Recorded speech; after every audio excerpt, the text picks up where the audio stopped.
the Hoist is a small, it's also in Missouri, very close to Mississippi, but they're a very small company compared to Mississippi, which is just a much larger company. So the Hoist bids every year. They're always pretty high. Since we lost that recording there, we were talking about peat lean incidents. Could you, Nathan, just go back and reiterate what you said about peat lean source of the recording? Yeah, peat lean, there's a lot of trucking costs is what we're assuming the difference between the bid costs are, is because peat lean has to truck it in from Wyoming while Mississippi rails it up to, just down the road. So. Gotcha. Help explain it. Is there, I guess, then that also then makes me wonder that do we have a supplier that could potentially have quite a bit of leverage on us? Potentially. They've not exercised that leverage. And hopefully they wouldn't, Yeah. but it's well,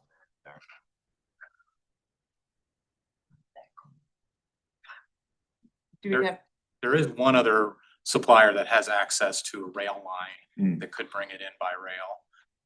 They did not bid this year, but. But any vendor could create an arrangement or a relationship with the rail, correct? I mean, in theory, the Mississippi actually has a agreement with this company, with this local rail yard, and invested in it. So it'd probably be hard for somebody to get an agreement with that facility, but. But they could, if they came in next year with the bid that was up quite a bit, we could at least try to rebid and find somebody else who's got potentially access to that rail connection where we had to have to. Okay. Thank you. Any other questions? So we have a motion and a second to award the 2026 contract for Quicklime. All in favor, say aye. Aye. Any opposed? Our last agenda action item would be item 4F, which is the agreement with the city of Des Moines and the city of West Des Moines for shared funding of flood warning in river height gauging station operations at Flora Drive. The city of Des Moines contracts with the USGS for several flood warning and flow gauging stations, including the station located at the Raccoon River, or on the Raccoon River at Fleur Drive. This gauge, of course, is critical to us for flood forecasts, river levels, and other source water information that supports us in operating the treatment plant here. A three-party agreement, including the city of Des Moines, the city of West Des Moines, and Des Moines Water Works, to establish cost sharing for various gauging stations is included in your packet and proposed that runs through 2036.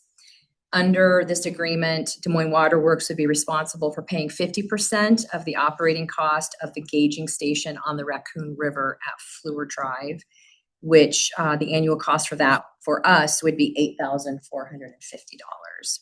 That is consistent with prior amounts or prior levels and is included in the budget. We recommend approval of the agreement with the cities of Des Moines and West Des Moines for the shared funding of these important gauging stations. So we're looking for a motion to approve the agreement with the city of Des Moines and the city of West Des Moines for shared funding of the operations of the Raccoon River at Flora Drive stream gauging station, and authorize execution of the agreement by the board chairperson and CEO and general manager. So moved. Second. Any questions or comment on this item? Trying to wrap my head around the flow of funds here. So the city of Des Moines is contracting with federal government, and Waterworks and the city of West Des Moines are reimbursing city of Des Moines Based on the benefit that is received. Does the city of Des Moines pay anything out of pocket? They are paying the other 50%. They're paying the other 50%. Okay. So we're sharing essentially with city of Des Moines. Sure. Both benefit. Thank you.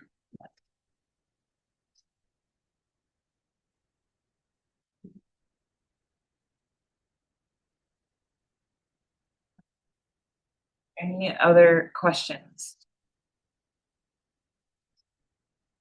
Great. We have a motion and a second to approve the agreement. All in favor, say aye.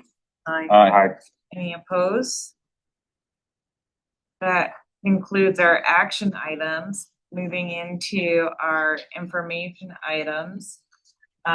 First up, we have the board committee reports.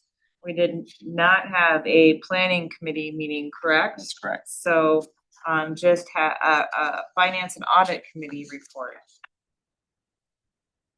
We had an overview of the finance department appropriately enough in our last meeting. And Kelly gave update, just a little bit about what they do, some of the tools and processes that they have, the procedures that we have to ensure that there's separation, the payment flow in order to avoid any risks of anyone doing anything inappropriate, I guess I'd say like that. So I guess just a good reminder that we are procedures, making sure that we have all that, the safety valves in place to pass our audits and make sure that we're a well-managed financial institution, which I believe we are. So thank you again, everybody, for work and diligence and all that. And you said you were glad you were not an accountant at the end of that. I've said that a lot of times. Yes, especially on that one. So that sends us into our board membership reports, and the first one being our Central Iowa Waterworks Board and our Central Iowa Waterworks Board highlight. Andrew, did we vote on committee chair position for 26, 27? So I believe, somebody correct me if I'm wrong, that will happen in January. Yes. When New regime. yes. I like that word regime. Yes, I believe they're Making appointed me by a the little board nervous. chair. One issue that we have with the new Iowa law on training is that if you assume a position on a committee that you were not previously on, it's my opinion that triggers a requirement to sit through the mandatory training within 90 days of your appointment to that committee. So many of you probably haven't had to do, I don't think any of you have had to do it yet because the law went into effect in July before when you were already all on the board. But if you switch committees, because each of our committees are established as separate governmental bodies under Chapter 21, your service on them triggers the training. So you'll be required to sit through a 1-hour training session. David and Emily have attended that training. Oh, they have, okay. And I'm well, you'll- waiting for Yeah, Shane?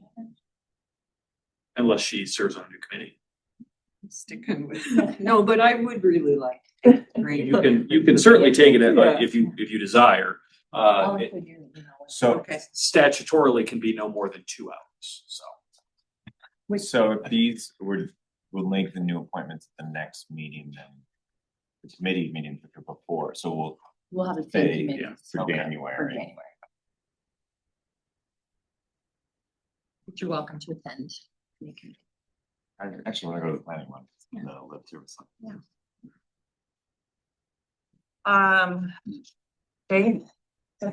Yeah, so a couple things in here is the after action review. As you may recall, we had a lawn watering ban that went into effect. The water shortage plan was followed. And I think we learned a lot. And so the after action review is, how could we do better? What happened? There were a lot of meetings held.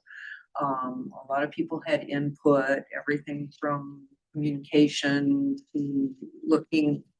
And itself, I know the technical committee has been spending a lot of time on this. And I don't know if you want to talk a little bit more about that, Kyle, but there will be specific recommendations on things that we could do, should consider changing to the board.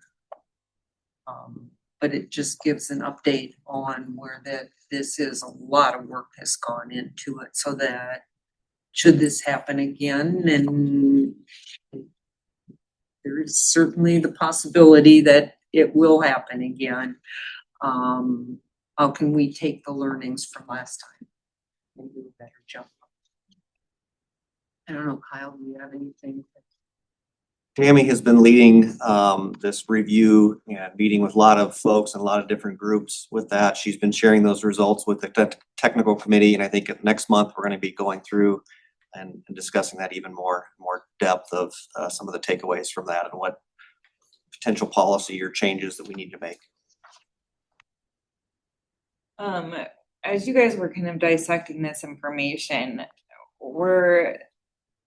I see with the after action focus groups, you kind of, they were divided into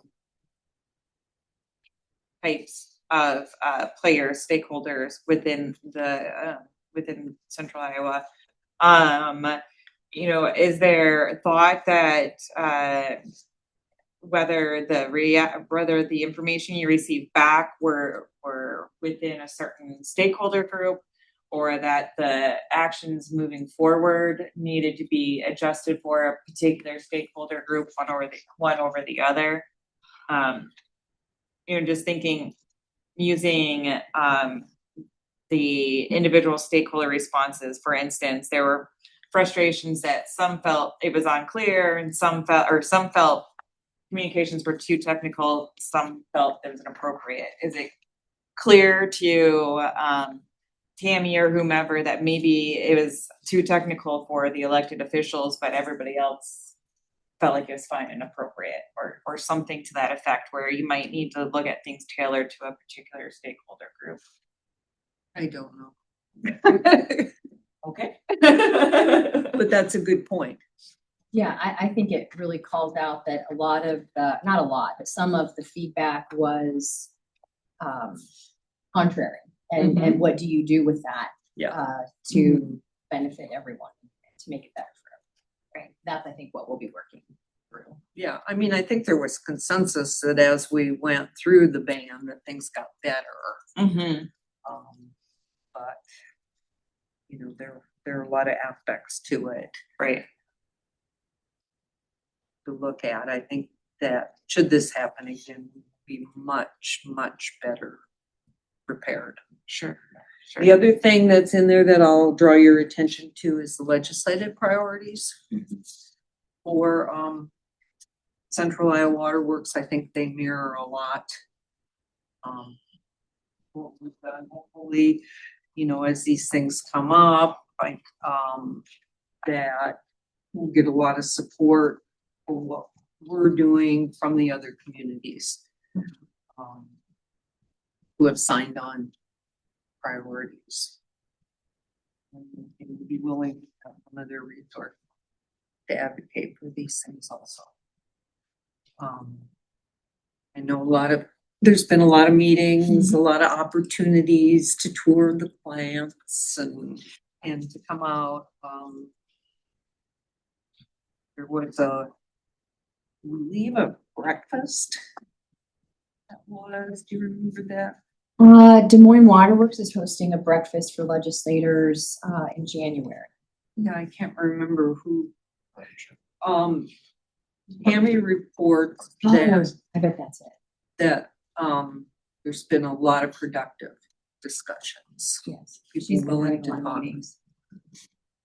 It's great. Yeah. And our meeting, our monthly meeting is tomorrow. Any questions for Diane and Central Iowa Waterworks? Moving into the Des Moines Waterworks Park Foundation, I will be honest that they met last Friday and I was out of town and unavailable to participate. Pat, were you available? I was there. So we met last Friday and started out with pizza, compliments of Alex in the beer garden. And we had some actual good news related to financials. So it looks like we might end up the year with 124,000 net income kind of from last year. So I mean, kind of definitely better than last year's results. The cash positions kind of nearly doubled from last year. So that's looking good too. So we're setting up good for next year. We recognized 3 outgoing board members and approved the new president for the committee next year will be Tyler Strube. And then we also voted in 2 new board members. One brings good event planning skills and the other some engineering expertise. So that was kind of the business side. We're set up for next year's concert series. There's already been a couple of concerts announced, ZZ Top and Dwight Yoakam, as well as Alison Krauss. And there's quite a few that are waiting to be announced into next year. So it looks like that will be a successful concert season, hopefully. The Beer Garden will be operating pre-show at most of the major concerts, so that will enhance the visitor experience. And we did have our Tinseltown event in November. The kickoff of that was really good, but there were supposed to be 2 additional events, and unfortunately, those both got canceled due to weather. But pretty good year for the Park Foundation. Yeah, it's been a great improvement to watch the Park Foundation kind of stabilize itself and kind of come into its own. And the Tinseltown, I don't know how many were able to partake in that, but you know, I think the most important one, the tree lighting ceremony, was a big success and really kind of demonstrated what is to come now that the foundation has itself has its kind of feet under it. Got Amy there up by the tree for the big lighting celebration. So the utility was well represented. Very cool. Yeah. Very cool. All right, then so that brings us to the CEO and general manager's comments. I have a couple. The first one is nitrates. Thought we'd be done talking about nitrates this year, but we're not. Nitrates on the Raccoon River today and really for the last several weeks have remained over the safe drinking water standard of 10 milligrams per liter. Nathan shared last week that we switched to the Des Moines River, or we would have had to have kicked on the nitrate removal facility again. Are we still on the Des Moines? Fortunately, demand is down. And it's not unprecedented for nitrates to be high this time of year, but it's not common. Jeff Mitchell, who is our lab supervisor, provided data that was really interesting. He compared this year to 2014 and 2015, which was the most recent period where we had a multi-year drought followed by a wet year, which is the pattern that we are seeing. And back then, the nitrates actually got as high as 14 in November and December, and they've been around 11 this year. So What causes that? what I have learned in talking with scientists is that because this was a wet year, it really drove the nitrates deep into the soils, and the water table was low because of the past droughts. But now the water table, the groundwater was below the tile lines.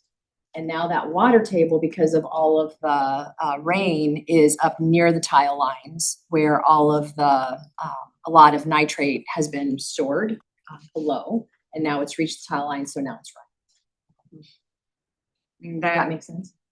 Kind of sets us up for Yeah, there's still anticipation of this. There is, those same scientists told me that there is a medium to high risk that we would experience the same thing this summer. I'd like to really recognize our operations team for bringing their A game every day to keep our drinking water safe. We've been working on strategic priorities throughout the year, and we'll report those out at the January board meeting. But really, those are just an appetizer. We have done a lot that don't sit on our scorecard. And so if you'll allow me, since this is the last board meeting of the year, I reflected in anticipation of this and thought of all of the things that we have accomplished as a utility. And I would just like to share some of those achievements that our team has made. So I have several, so be patient with me, but this is good stuff. Because it's easy to lose sight of what we do when we get to the end of the year. So we began day one with operational commencement of Central Iowa Waterworks, which was a huge change, both in terms of operational changes, financial changes, governance changes. You know, we have really sorted through all of that throughout the year, but we successfully navigated. We successfully lobbied for the lead service line disclosure bill, a bill initiated by Des Moines Waterworks and our legislative team. Required a lot of education and conversations with the Realtor group to demonstrate why it's important and good for our customers and Iowans. Despite near record levels of nitrate in our rivers early summer, that resulted in a lawn watering ban and triggering our water shortage plan. We held daily press conferences, probably hours of lost sleep by our operations team and others. But the headline here is that we kept the water safe for all customers. We saw the retirement of several employees, including our prior CEO and general manager, after 35 years of service to the utility. Our grounds team moved into the new Ted Corrigan grounds facility, a well-appointed space for the needs of the grounds team. And I'm told that we now call that the Corrigan. So that's what we call that building. Is there a sign? There's Sounds like a bar. and Ted would be honored by that statement. Our engineering team has contributed significantly to regional capacity projections and expansion plans on behalf of Central Iowa Waterworks, including transmission mains, source water, and treatment. We've given dozens of tours and presentations, many of those to high visibility visitors, to share the good work we do and emphasize, you know, what we bring to the community.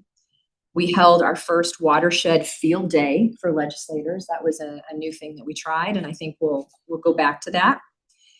We created new partnerships and programs, including an upgraded water academy, as well as a more focused immigrant and refugee water academy.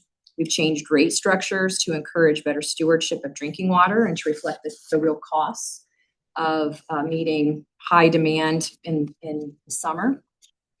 We completed a major upgrade to our billing system and rolled out several enhancements, including a new customer portal that provides more information and consumption alerts for customers. We improved our lead service line inventory from about 60,000 service lines of unknown material to most recently about 15,000 service lines of unknown material. Still a lot, but we cut it a lot. We're preparing to kick off our first official replacement in the Drake neighborhood, thanks to the action of this board tonight. We're working to clean up processes and data so our systems better serve our employees in the field and in the office. Our employees answered calls day and night, 24/7 to repair about 275 main breaks so far in 2025. We replaced over 10,000 meter reading devices, which is about double the number that we did just a few years ago to improve our number of estimated reads. And lastly, and this is the last on my list, but you know, the risk of doing this is you leave something big out. So we have invested over $35 million in capital improvements and renewals in the water system. And we have a robust 10-year CIP to do much more. So we have a lot of work ahead of us, a lot of money to invest, or a lot of funding to invest. So I want to thank the employees for their hard work. I want to thank the board for all the time and the effort, the guidance that you provide. It is a no-pay job, and you know that makes us different. Other board-governed utilities receive a small stipend. You receive this package on the table. Beautiful. As our appreciation, it pales in comparison to the value that you provide us, but it's all John would like to spend. So You can thank the Des Moines City Council. They're so I'm looking forward to really carrying this momentum into 2026 and continuing. That is a hefty list. Yeah, it is. It's easy to lose sight of it. Right. And it took a incredible team to make all of those things happen. So I appreciate you shining a light on all of our staff because that's an incredible list for a year.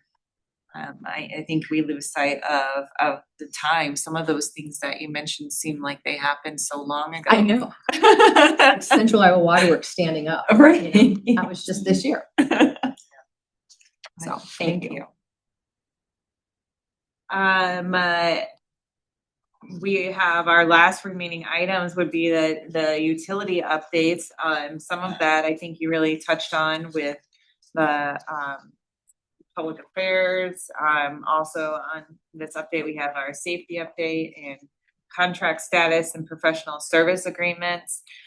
Is there anything anybody would like to call out on those? Maybe a question, are we getting questions about new Parkland Center endorsed study around recommended nitrate levels? I think it was a Danish study that recommended 1.6. We're starting to hear questions about that. I'm not aware that we have gotten questions specific to that. Laura, are you hearing anything from? Hear the question. Are we getting questions specific to the Danish study recommending 1.6? You know, that is a conversation that we hear just in general, the appropriateness of the nitrate standard. And so I believe that those conversations and questions will continue to be. We haven't put a statement out, No. nor has CIW. No. I'll just add in our upcoming public outreach dates is the legislative breakfast on January 13th. First thing in the morning at the Capitol. That will happen prior to our next board meeting. I've attended a few of our past legislative breakfasts, and it is a really incredible thing to be at the Capitol with these folks and talking about our priorities and talking about the good work that Des Moines Water Works does. So if you have the opportunity, the time to get up to the Capitol as a board member, I would encourage you to do so. But with that, if there are no other items or no other questions or concerns from the board, I will take a motion to adjourn. Second. All right, thank you, everyone. Good survey. Thanks. We got 2 weeks.